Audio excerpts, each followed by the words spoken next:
इस पृथ्वी पर बहुत सारे शास्त्र लिखे गए हैं, लेकिन अष्टावक्र गीता अनूठा है।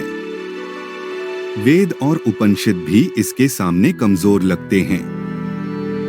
गीता में भी ऐसा गौरव नहीं है जो अष्टावक्र गीता में है। इतना शुद्ध और निर्मल वक्तव्य समय और काल के अतीत पृथ्वी पर दूसरा नहीं है।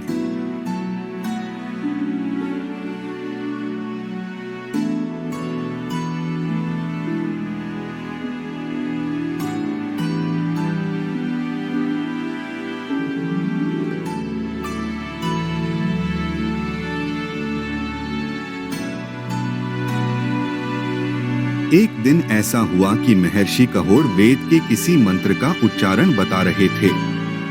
तभी सुजाता के गर्भ से आवाज आती है, आप गलत मंत्र को पढ़ा रहे हो। इतना सुनकर महर्षि कहोड़ को गुस्सा आ जाता है और वह अपने अजन्मे पुत्र को ही श्राप दे देते हैं कि जाओ तुम 8 जगह से टेढ़ा पैदा होगे।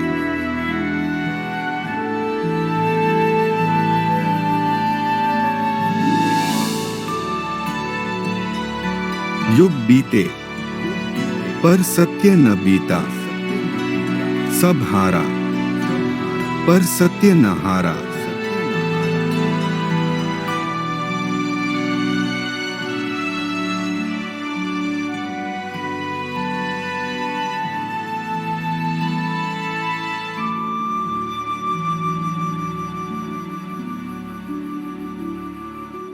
जब जनक राजा के दरबार में विशाल शास्त्रार्थ रचा गया, तब महज अष्टावक्र 12 वर्ष के थे और उनके पिता वंदिन नामक पंडित से करीबन हार चुके थे।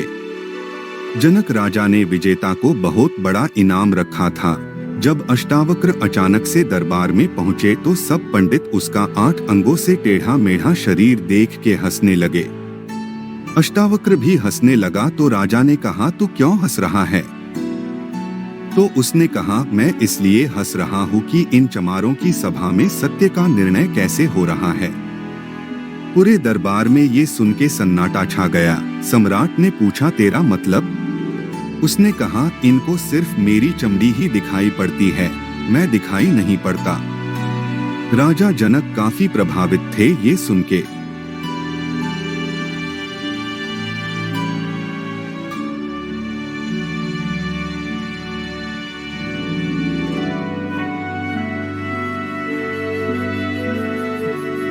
यह संवाद कहोड़ ऋषि के पुत्र अष्टावक्र और राजा जनक के बीच घटित हुआ।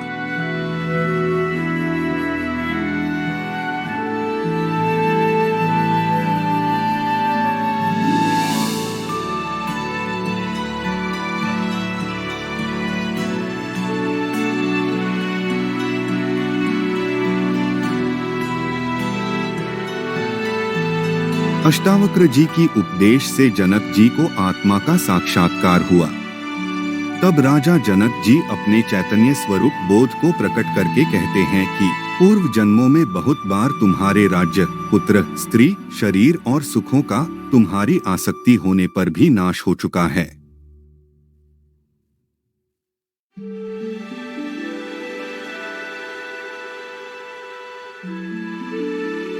पर्याप्त धन, इच्छाओं और शुभ कर्मों द्वारा भी इस संसार रूपी माया से मन को शांति नहीं मिली।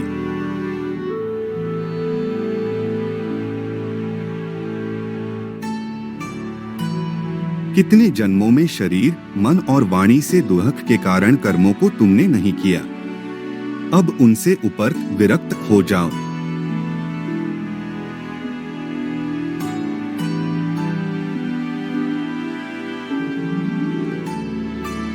श्री अष्टावक्र कहते हैं, भाव, सृष्टि, स्थिति और अभाव, प्रलय, मृत्यु रूपी विकार स्वाभाविक हैं। ऐसा निश्चित रूप से जानने वाला विकार रहित, दुखरहित होकर सुख पूर्वक शांति को प्राप्त हो जाता है।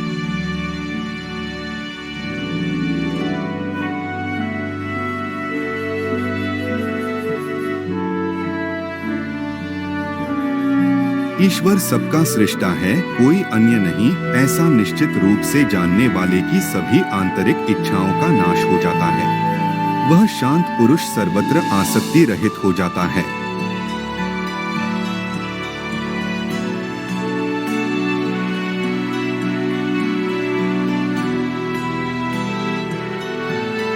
संपत्ति, सुख और विपत्ति, दुहक का समय प्रारब्धवश पूर्वकृत कर्मों के अनुसार है, ऐसा निश्चित रूप से जानने वाला संतोष और निरंतर संयमित इंद्रियों से युक्त हो जाता है।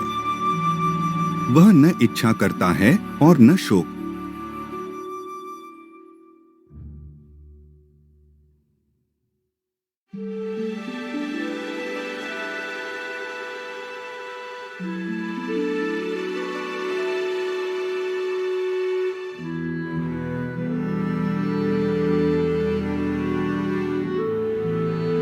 सुख दुख और जन्म मृत्यु प्रारब्धवश पूर्वकृत कर्मों के अनुसार हैं, ऐसा निश्चित रूप से जानने वाला, फल की इच्छा न रखने वाला, सरलता से कर्म करते हुए भी उनसे लिप्त नहीं होता है।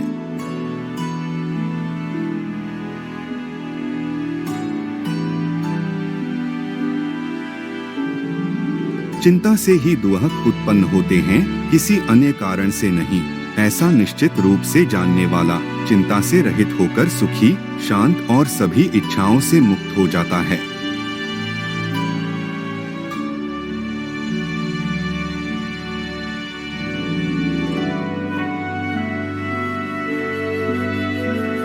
न मैं यह शरीर हूँ और न यह शरीर मेरा है, मैं ज्ञान स्वरूप हूँ, ऐसा निश्चित रूप से जानने वाला जीवन मुक्ति को प्राप्त करता है। वह किए हुए भूतकाल और न किए हुए भविष्य के कर्मों का स्मरण नहीं करता है।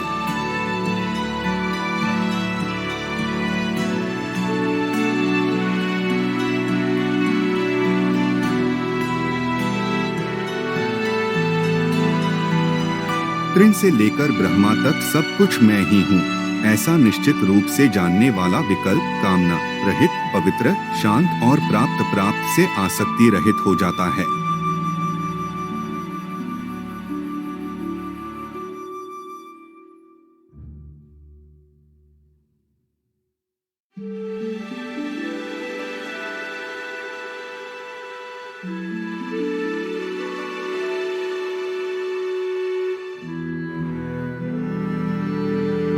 जिसका अंतर्मन शीतल और स्वच्छ है, जो आत्मा में ही रमन करता है, उस धीर पुरुष की न कि किसी त्याग की इच्छा होती है और न कुछ पाने की आशा।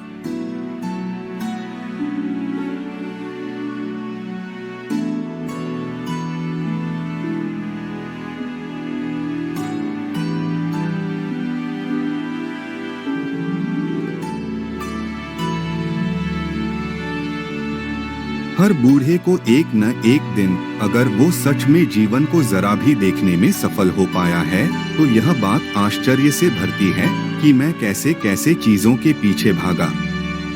धन, पद, मोह, स्त्री, पुरुष, क्या क्या खोजता फिरा, भरोसा नहीं आता कि ये सब मैंने खुद किया है।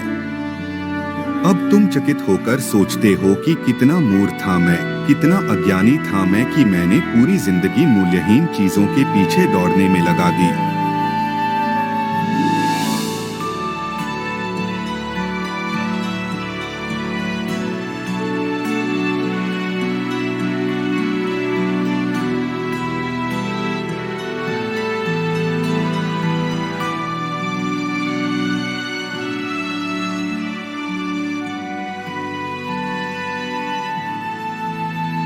अगर आपको यह चैनल पसंद आया हो तो कृपया इसे सब्सक्राइब करें, शेयर करें और कमेंट करना ना भूलें।